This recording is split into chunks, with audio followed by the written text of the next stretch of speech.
The civil authorities have issued a civil danger warning for Adams WA, Benton WA, Franklin WA, Grant WA, beginning at 3:36 p.m. and ending at 9:36 p.m.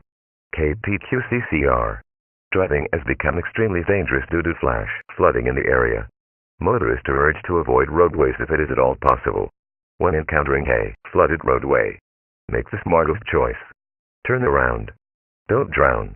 Call 911 if you have an emergency. The civil authorities have